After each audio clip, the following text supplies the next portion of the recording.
Hello friend, स्वागत है आपका हमारे यूट्यूब चैनल रितु जी के जीएस स्टडी अड्डा में। जैसा कि फ्रेंड हमने आपको पिछली वीडियो में angular velocity, linear velocity, angular acceleration, linear acceleration और इनके बीच का रिलेशन बताया और इससे रिलेटेड हमने आपको एग्जाम्पल भी सॉल्व करवाया। तो इससे आपको वो सारे फार्मूले बहुत अच्छे से क्लियर हो गए होंगे, समझ में आ गए होंगे। तो फ्रेंड, आज हम आपको नई टॉपिक पढ़ाने वाले हैं, बल आघूर्ण, टॉर्क्यू। तो आइए फ्रेंड, चलते हैं अपने टॉपिक पर।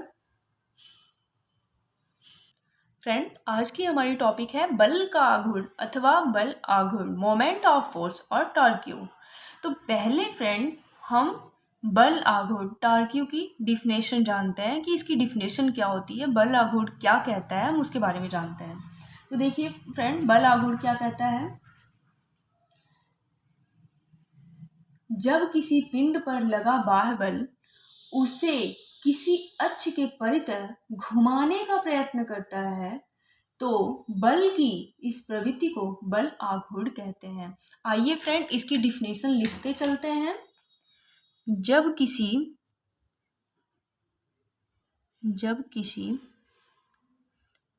पिंड पर लगा बाह्य बल उसे किसी अक्ष के परितः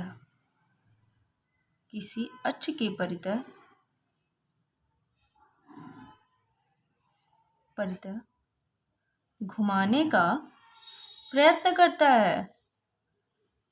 का प्रयत्न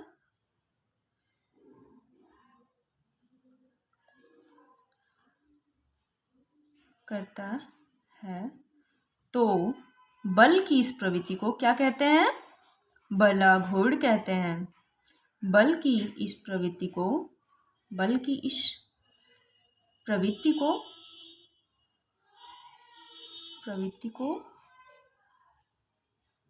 बल आघूर्ण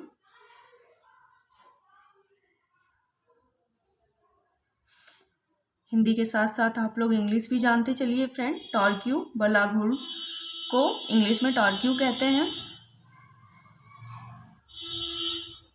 बल आघूर्ण का हम आपको एक एग्जाम्पल देते हैं फ्रेंड। एग्जाम्पल के लिए ले लीजिए, बस सुन लीजिए। इसका एग्जाम्पल हम लिखते नहीं है, अच्छे से सुनिएगा। दरवाजा जो है फ्रेंड, दरवाजा एक दृढ़ पिंड है जो इसके कब्जों से होकर गुजरने वाली स्थिर अक्ष के परितः घूमने के लिए स्वतंत्र है। अब दरवाजे को घुमाने के लिए बल की आवश्यकता होगी, परंतु किसी भी बल द्वारा यह कार्य नहीं किया जा सकता। जैसे कब्जों से गुजरने वाले ऊर्ध्वाधर अक्ष पर लगाया गया बल दरवाजे में कोई घूर्णन उत्पन्न नहीं कर सकता, किंतु जब किसी नियत परिमाण का बल दरवाजे के बाहरी किनारे पर लंबवत लगाया जाता है तो यह दरवाजे को घुमाने में अधिक प्रभावी सिद्ध होता है। अतः घूर्णन गति में केवल बल का परिमाण ही नहीं बल्कि यह कहाँ और कैसे लगाया गया है यह भी बहुत ज्यादा इम्पोर्टेंट रखता है। तो ये हमारा हो गया टॉर्क्यू का एग्जाम्पल। फ्रेंड, अब इसके टॉर्क्यू का क्या क्या कंपोनेंट है, इसके 3 कंपोनेंट्स हैं। तो आइए फ्रेंड, इसके पहले कंपोनेंट के बारे में जानते हैं। इसका पहला कंपोनेंट क्या है? एकल कण की समतलीय घूर्णन गति तथा बल आघूर्ण। इसका पहला कंपोनेंट क्या है? एकल कण की समतलीय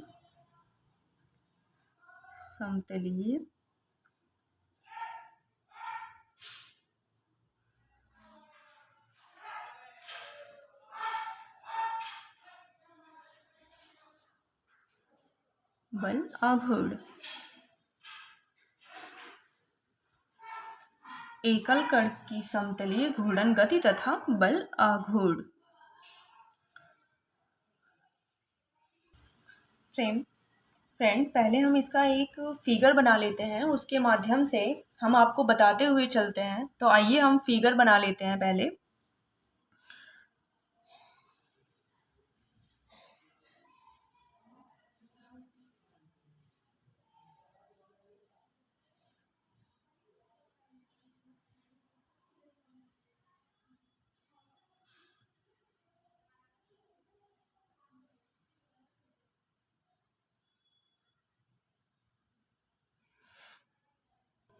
हम मानते हैं एक्स वाई समतल में कोई कण जो है बिंदु P पर स्थित है। P पर क्या है फ्रेंड? स्थित है। अब इसका जो P का स्थिति सदिश जो है वेक्टर R है।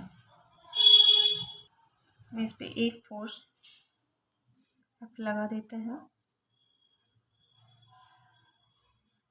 यहाँ देखिए फ्रेंड, थीटा एंगल बन रहा है। यहाँ पे भी मान लेते हैं थीटा कोण हमारा बन रहा है। इसको हम मान लेते हैं n, इसको मान लेते हैं r साइन थीटा। ये हो गया r, ये हो जाएगा टाउ। तो आइए फ्रेंड हम इसको समझाते चलते हैं और लिखते चलते हैं।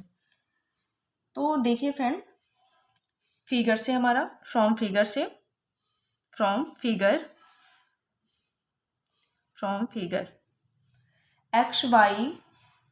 एक्स वाई समतल में एक कण किसी बिंदु P पर स्थित है।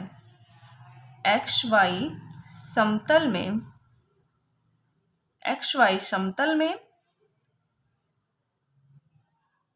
में एक कण किसी बिंदु P पर स्थित है। मूल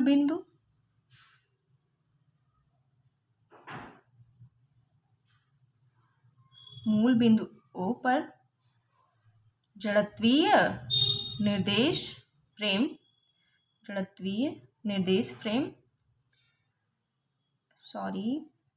ऐसे लिखाएगा निर्देश फ्रेम। देखिए फ्रेंड, कहीं कहीं गलती हो जाती है तो उसके लिए सॉरी। निर्देश फ्रेम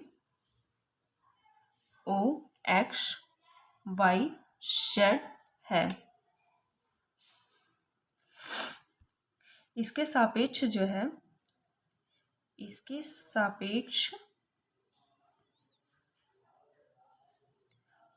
P का स्थिति सदिश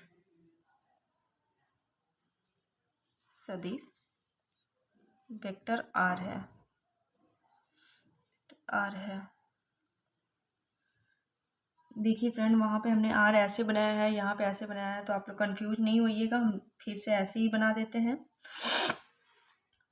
अब हम मान लेते हैं एक बल जो है वेक्टर F कण P पर लगाया जाता है। देखिए हमने लगाया भी है। एक बल जो है कण P पर लगाया जाता है, F कण P पर लगाया जाता है। मान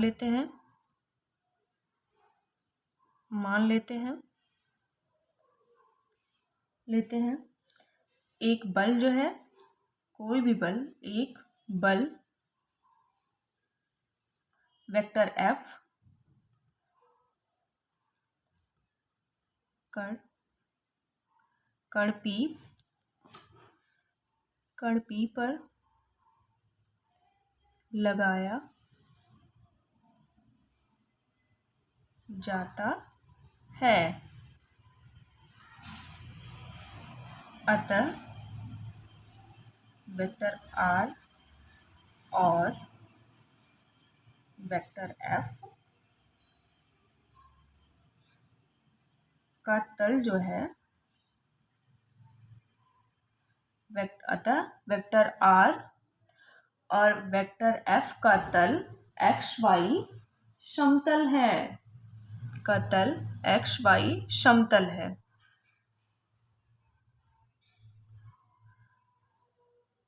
समतल है। अब अक्ष OZ के परितः, अब अक्ष OZ के परितः मूल बिंदु के सापेक्ष, लिखते चलते नहीं तो भूल जाएंगे। अब अक्ष OZ के परितः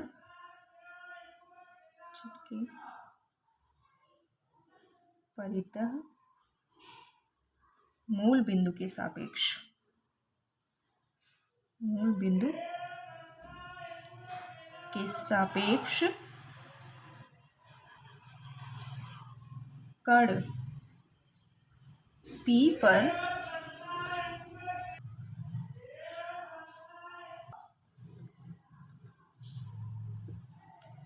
लगने वाला बल आघूर्ण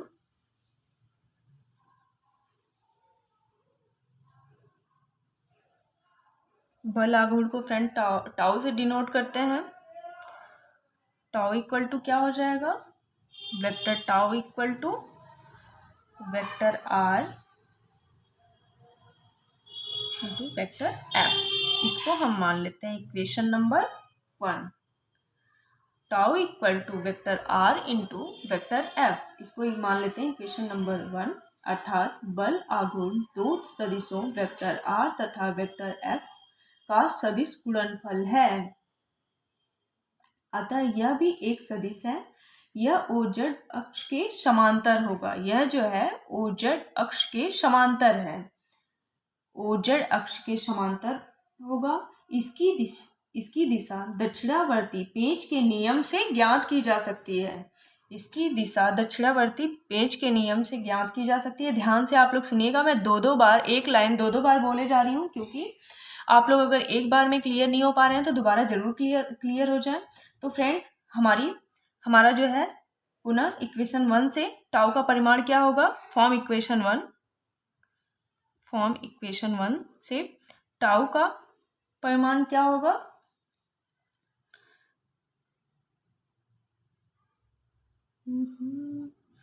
RF sin थीटा। ये हमारा टाउ का परिमाण हो गया। वेयर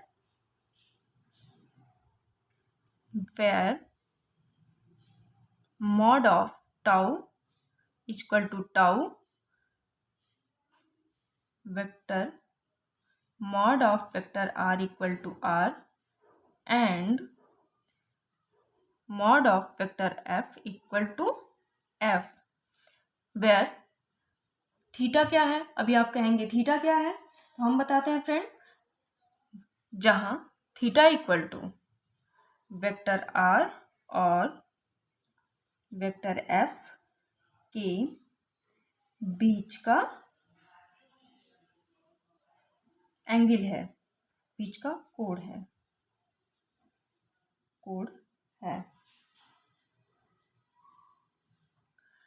इसको हम मान लेते हैं फ्रेंड, जो tau equal to RF sine theta, इसको मान लेते हैं इक्वेशन नंबर 2। अब चलते हैं हम आगे। फिर से फ्रेंड हम देखेंगे from figure, R sine theta equal to क्या, ON। R sine theta equal to ON is equal to O से बल वेक्टर F की क्रिया रेखा के लंबवत दूरी D है। जहां ON equal to R sine theta, ON equal to R sine theta is equal to O से बल वेक्टर F की क्रिया रेखा के लंबवत अगर मान लेते हैं, ये दूरी जो है D है, तब हमारा इक्वेशन क्या होगा, फ्रेंड, फ्रॉम इक्वेशन 2 से हमारा क्या हो जाएगा friend, tau is equal to F R sine theta, where R sine theta की जगह पे हम D भी लिख सकते हैं, क्योंकि उसकी लंबवत दूरी अगर हम D मान लेते हैं तब हमारा इक्वेशन क्या होगा, वेयर हम लिख देते हैं friend, where R sine theta equal to D, तो टाउ इक्वल टू हो जाएगा F इंटू D। इसको हम मान लेते हैं इक्वेशन नंबर 3। अतः हम क्या कह सकते हैं फ्रेंड, अतः हम कह सकते हैं बल आघूर्ण का मान, लिखते चलते हैं, बल आघूर्ण का मान, बल आघूर्ण का मान बहुत इंपॉर्टेंट है इसलिए इसको बॉक्स में कर देते हैं। बल आघूर्ण का मान बल के परिमाण, बल के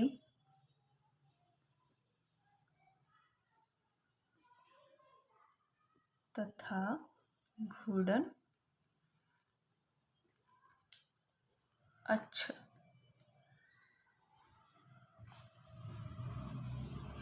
से लंबवत से बल की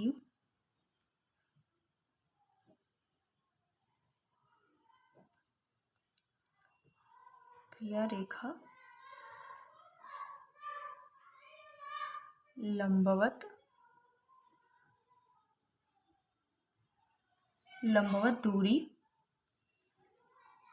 दूरी के गुणनफल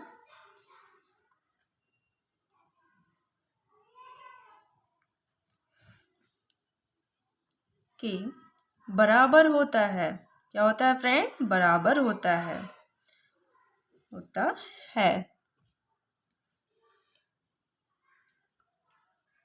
अब हम फिर आपको बताते हैं फ्रेंड इक्वेशन नंबर 2 से। तो हमारे इसमें तो इक्वेशन नंबर 2 नहीं दिख रहा है क्योंकि हमने पेज को पलट दिया है। तो आइए हम फिर से इक्वेशन 2 लिखते हैं, फिर हम समझाते हैं फॉर्म।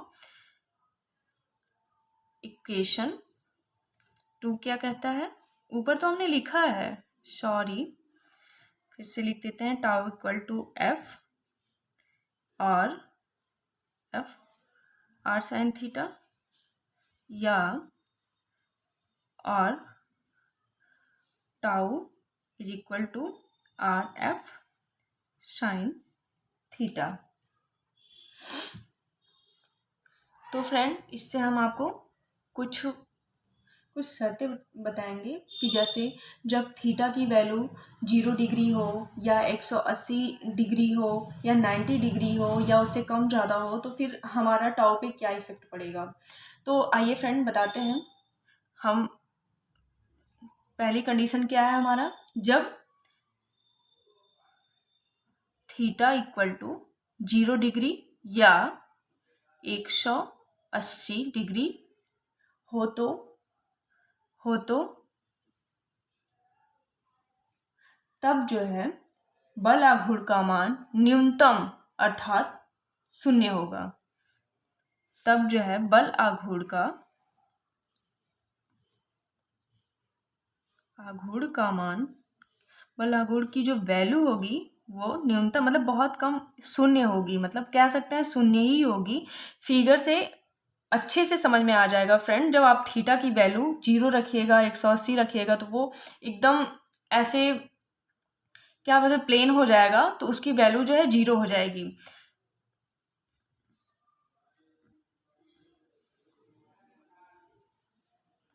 का मान न्यूनतम अर्थात 0 होगा।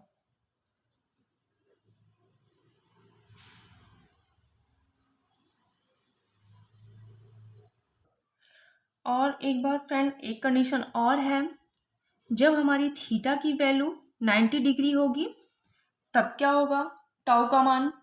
तो जब हमारी थीटा की वैल्यू 90 डिग्री होगी अर्थात जब वेक्टर आर और वेक्टर एफ परस्पर लंबवत होंगे, जब आप थीटा की वैल्यू जो है 0 लिखेगा तो वो लंबवत नहीं रहेंगे फ्रेंड, वो दोनों एक मतलब प्लेन एक रेखा में आ जाएंगे जिससे उनकी वैल्यू 0 ही होगी। लेकिन जब आप थीटा की वैल्यू 90 डिग्री रखेंगे तो वो परस्पर लंबवत होंगे, मतलब वेक्टर आर और वेक्टर एफ दोनों परस्पर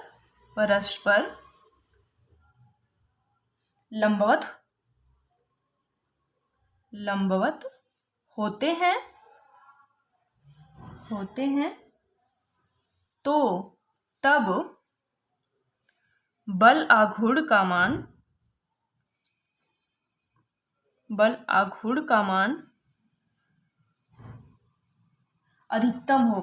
अधिक होगा।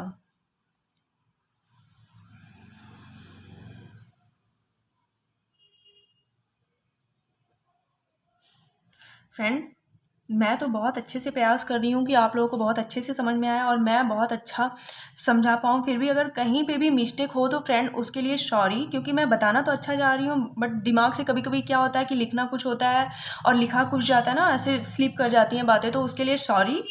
तो देखिए फ्रेंड, तो तब जब बल आघूर्ण का मान अधिकतम होगा तो tau max equal to R और एफ। ये भी हमारा बहुत अच्छा फॉर्मूला है। अब देखिए फ्रेंड, हमारा तीसरा कंडीशन क्या है। तीसरा कंडीशन हमारा क्या कहता है, टाउ का मान आर पर निर्भर करता है। मतलब ये जो टाउ का मान है ना, वो आर पर भी निर्भर करता है। यदि बल जो है मूल बिंदु पर लगाया जाता है, ओरिजिन पॉइंट पर लगाया जाता है, जिससे आर इक्वल टू 0, तो टाउ इक्वल टू 0, अतः पिंड पर कितना भी बल लगाया जाए उसे घुमाया नहीं जा सकता। तो तीसरी कंडीशन भी हम लिख देते हैं, टाउ का मान आर पर भी निर्भर करता है, आर पर भी निर्भर करता है। यदि बल ओरिजिन पॉइंट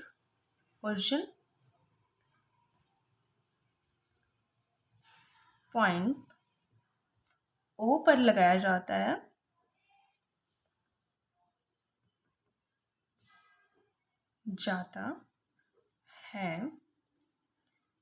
तब क्या हो जाएगा, आर इक्वल टू 0। जब आर इक्वल टू 0 हो जाएगा तो फॉर्म इक्वेशन 4, तो फॉर्म इक्वेशन 4। तो टाउ इक्वल भी क्या हो जाएगा फ्रेंड, 0। जब हमारा आर इक्वल टू 0 हो जाएगा तो टाउ इक्वल भी 0 हो जाएगा। अतः हम कह सकते हैं, अतः पिंड पर कितना भी बल लगाया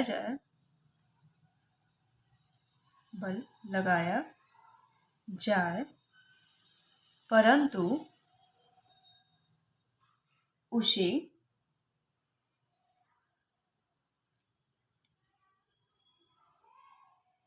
घुमाया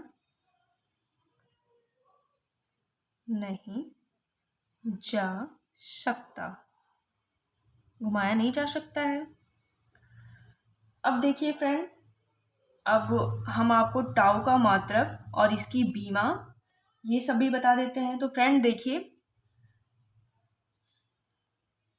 फॉर्म इक्वेशन 2 से हमारा इक्वेशन 2 क्या है, tau equal to R F sine theta, ये हमारा इक्वेशन 2 है। टाउ का मात्रक दूरी और बल के मात्रकों का गुणनफल है। टाउ का मात्रक जो है वो बल और दूरी के गुणनफल के बराबर है। क्या कह दिया, टाउ का मात्रक दूरी और बल के मात्रकों का गुणनफल होता है। अतः इसका एसआई मात्रक न्यूटन और मीटर होगा। टाउ का एसआई मात्रक न्यूटन मीटर होता है। टाउ का मात्रक जो है फ्रेंड, वो बल के मात्रक और दूरी के मात्रक का गुणनफल होता है। ये मतलब लाइन हम पहले बोलने में थोड़ा सा मिस्टेक कर दिए हैं, उसके लिए सॉरी। तो और इसकी बीमा क्या होती है फ्रेंड, एक चीज और बता देते हैं, टाउ का मात्रक जो है न्यूटन मीटर होता है, लेकिन आप इसे जूल नहीं लिख सकते हैं क्योंकि जूल अदिश राशि है और वो ऊर्जा का मात्रक होता है। तो अब इसका हम बीमा बताते हैं, टाउ की बीमा क्या है। टाउ की बीमा होती है फ्रेंड m l की पावर 2 t की पावर -2 होती है।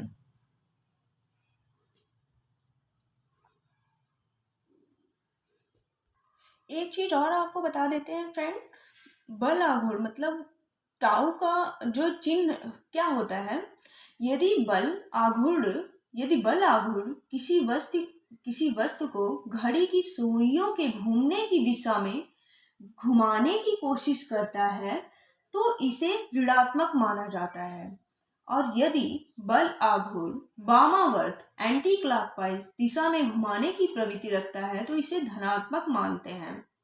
बहुत ज़्यादा इम्पॉर्टेंट है ये पॉइंट, इसलिए आइए हम लिखते हैं, इम्पॉर्टेंट है फ्रेंड। टेंट टाउ का पहले फॉर्मूला लिख लेते हैं हम। Tau equal to vector R vector F. तो इसमें हमारा पहली कंडीशन क्या है, यदि बल वेक्टर एफ की दिशा उलट दी जाए तो टाउ की दिशा भी उलट जाएगी। यदि बल एफ की दिशा उलट दी जाए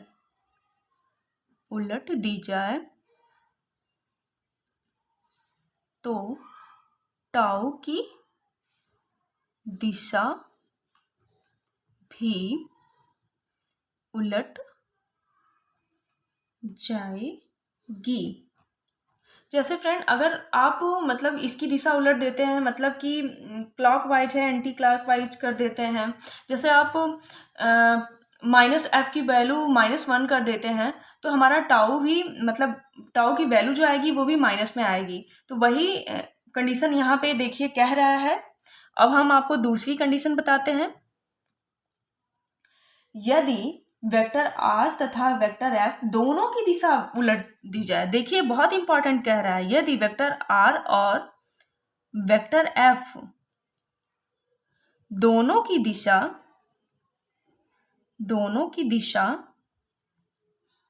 उलट दी जाए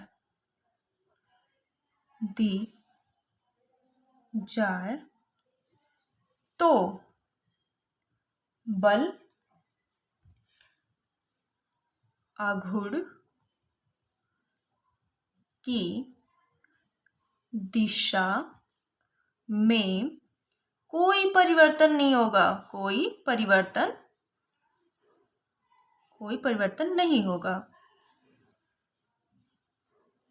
अगर हम वेक्टर आर और एफ दोनों की दिशा पलट देते हैं, मतलब इसका भी -1 वैल्यू कर देते हैं, उसका भी कर देते हैं, तो इसकी दिशा में कोई परिवर्तन नहीं होगा, यही यहाँ पे कह रहा है। तो आइए फ्रेंड इसका हम आपको एक एग्जाम्पल बता देते हैं जिससे आपको इसके फॉर्मूले सारे बहुत अच्छे से क्लियर हो जाएंगे। देखिए फ्रेंड, आपको हम इस फार्मूलों पे रिलेटेड एक क्वेश्चन बता देते हैं तो आपको अच्छे से फार्मूले याद हो जाएंगे। तो आइए बता देते हैं। ये देखिए क्वेश्चन हमारा क्या कह रहा है, बहुत अच्छा क्वेश्चन है, 1 नंबर का पूछा जा सकता है एग्जाम में, देखने में तो लग रहा है बहुत ईजी है। देखिए क्वेश्चन, एक वस्तु पर 100 न्यूटन का बल कार्य करता है, यदि बल की क्रिया रेखा की घूर्णन अक्ष से लंबवत दूरी 15 सेंटीमीटर हो तो बल आघूर्ण का परिमाण ज्ञात करिए। क्वेश्चन सॉल्व करते हैं। सॉल्व, F इक्वल टू क्या है, 100 न्यूटन।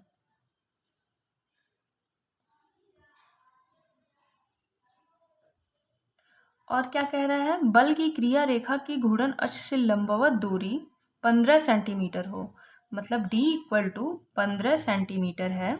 तो पहले हम इसको किस में चेंज करते हैं फ्रेंड, मीटर में।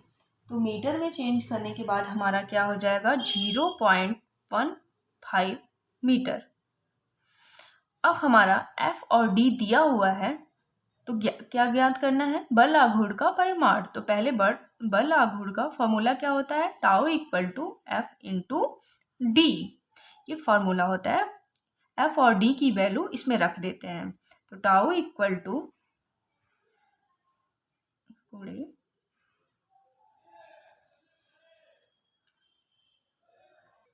It equal to 15 newton metre. इसका टाउ का मात्रक ही होता है न्यूटन मीटर। तो ये हमारा फ्रेंड आ गया आंसर। हम आपको इसी से रिलेटेड एक और क्वेश्चन बता देते हैं फ्रेंड, जिससे आपको बहुत अच्छे से मतलब क्या होता है ना कि क्वेश्चन सॉल्व करने से फार्मूले बहुत अच्छे से याद होते हैं, इसलिए मैं आपको क्वेश्चन बता रही हूँ। तो एक और क्वेश्चन आप लोग देख लीजिए। देखिए फ्रेंड, ये हमारा दूसरा क्वेश्चन है। ये क्या कह रहा है, एक पिंड के किसी बिंदु पर 50 न्यूटन परिमाण का बल लगा है। पिंड पर बल के बिंदु के स्थिति सदिश का परिमाण 20 सेंटीमीटर है। स्थिति सदिश तथा बल सदिश के बीच का कोण 30 डिग्री बना है। बल आघूर्ण ज्ञात कीजिए। अब देखिए फ्रेंड, सॉल्व करते हैं। क्या कह रहा है हमारा, एक पिंड के किसी बिंदु पर 50 न्यूटन परिमाण का बल लगा है। बल का परिमाण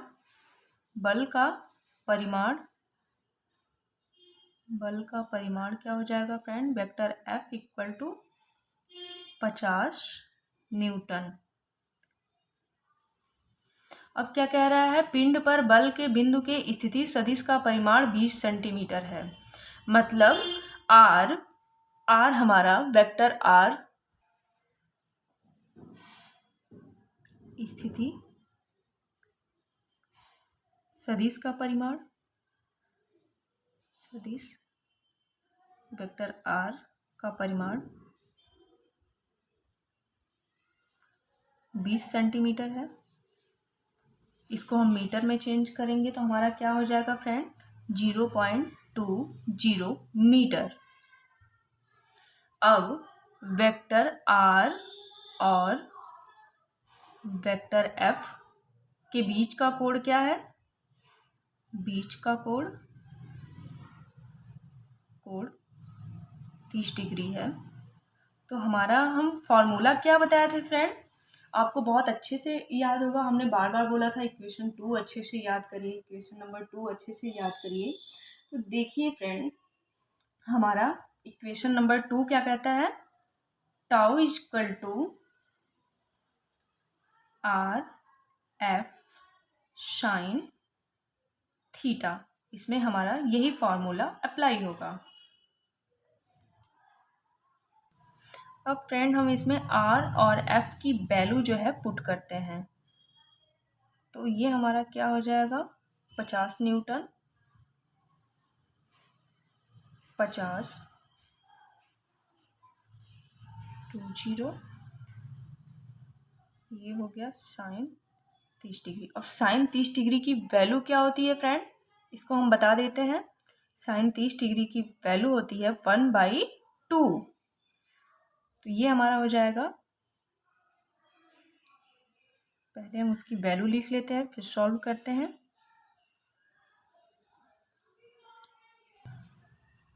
इसको सॉल्व करेंगे तो हमारा देखिए आ जाएगा फ्रेंड 5 न्यूटन मीटर।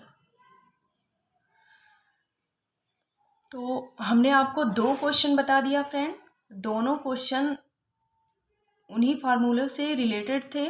आपको फार्मूले भी बहुत अच्छी तरह से याद हो गए होंगे, तो आप लोग इसकी प्रैक्टिस थोड़ा कर लीजिएगा।